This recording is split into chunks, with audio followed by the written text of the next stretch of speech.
Great. So yeah, noting the time, I'm just gonna try and fasten it up. I'm also relatively new to the Victorian market. So previously, just a bit of background on me. I previously worked in Canberra. I have worked on transport with John Holland. Then worked at a local council on a sewage treatment plant. Then worked at ACOM. Predominantly, my experience for the past 3 years has been with Department of Defense. So working with on a lot of the building upgrades and infrastructure on the defense bases across New South Wales and Victoria. I recently, just this week actually, just made the move from ACOM to Oricon. So now I'm within their program advisory team working in the health teams, working on hospitals and aged care. So I'm more so on the building side than infrastructure, but I thought I'd just put my hand up and do a bit of research on Victoria major projects. Yeah, so just to kind of give everyone a context, quite a lot of the major projects in Victoria are around transport and road upgrade, and this is due to the the growing demand of the population in Melbourne. So pre-COVID, if you've ever been in Melbourne, caught the metro or drove around Melbourne, there's high traffic volume, really crowded on public transport. And this is just going to get worse as the Melbourne population is growing at an exponential rate, because quite a lot of people are, even if it's migrants, they're all trying to come to the major metropolitan areas like Sydney and Melbourne. Yep. So I just added a bit of an overview from the state budget, which was released earlier this year. So this is a Victorian state overview budget.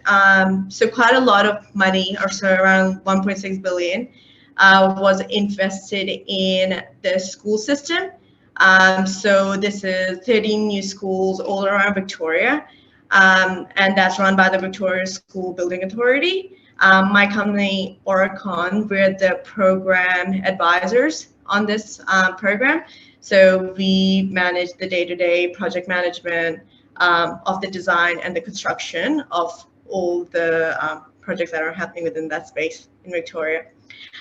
Then secondly, a lot of money invested in roads projects. So anytime you go down any road within Melbourne, there is construction happening. So it's around rural and quite a lot of metropolitan suburban roads as well. Another thing everyone must have seen in news and also in the market is mental health currently is a big thing. This is also due to the trends that came out of the COVID pandemic, where everyone's out in isolation. So a lot of money has been thrown into mental health. So constantly we're seeing new projects being released by the Victorian Health Building Authority, which managed the hospital side, hospitals, aged care, and mental health. So just, I think last week, they just are rolling out 4 projects just within Melbourne, just around mental health. So yeah, that's a big thing. Yeah, and then just other is La Trobe University and Parks Victoria. So then moving on to the federal budget that was also released, around 3 billion was allocated to infrastructure alone in Victoria. So yeah, so I'm not going to go with this just because of time. But as you can see, Melbourne Intermodal Terminal, Monash Road upgrades. If anyone needs a copy of these slides, I can email them through later or post a link on the chat. Yeah, so first project I'm going to be kind of giving an overview on, and I did share a link to this in the, sorry, can someone hear me? I'm not hearing any noise. Can someone just shout out they can hear me? No, please, we can. Okay, great. It's really silent. Oh, sorry.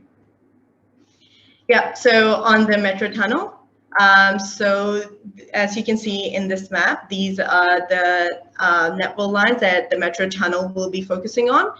The construction for this is already underway, and the capex for that project is approximately around 2.7 billion. So if anyone has ever gone down, have used the underground London metro tunnel, it's similar to what's happening here. So in terms of the companies that are working on it, whether it's design and construction, and so there is a consortium of Lend-Lease, Melbourne Metro, John Holland, Bose Construction, CPB Contractors, and AECOM. I've also posted a link here. This is just a general website for the Metro Tunnel project, where they are constantly putting opportunities for roles that they're actively looking for. There you go. The other big one is the level crossing removal. So many of you, if you've been in Melbourne, would have seen some of the old crossing removals that are here. They're obviously very dangerous. There's no kind of obstruction to kind of keep the population from crossing that section. So what's now happening is they're now either building something above the rail network or underground to have a more safer pathway for the public to go over the lane. So currently there is 75 level crossing removal across Metropolitan, which are targeted to be removed. 46 of them are already completed. So the capex of the project is 2.4 billion. And again, quite a lot of major tier 1 and tier 2 companies are involved in this. So Langer Fulton Hogan, AECOM. So, and then they also have the Level Crossing Removal Authority, which is made up of many of these, which is made up of members from many of these other organizations. VIC Roads, and then Metro Trains Melbourne. Again, the link to where they post job opportunities. Yeah, so another one is the Westgate Tunnel project. So as you can see here, so they're building one from the west side and over the Westgate Bridge. 5 billion in capex, and it's made up of a consortium between CPB contractors and John Holland. So you'll see a theme in quite a lot of these major transport projects, especially. It's usually CPB and John Holland working across these, whether it's Victoria, Canberra, Western Australia.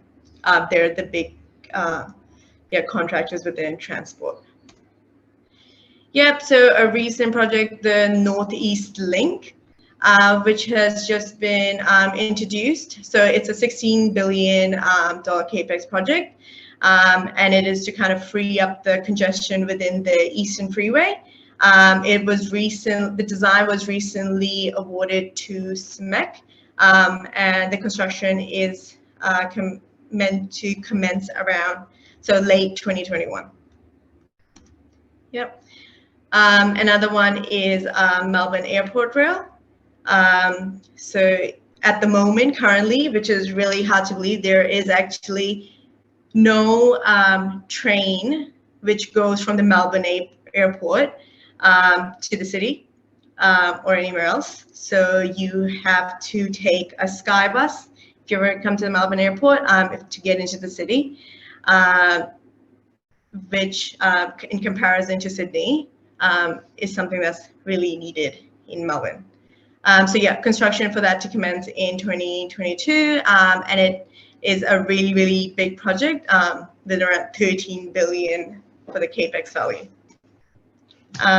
Yep, so that was basically my quick overview on the Victorian civil market. If you guys have any questions, yeah, please reach out to me, but I'm sure you can find someone a bit more experienced in the civil market than me.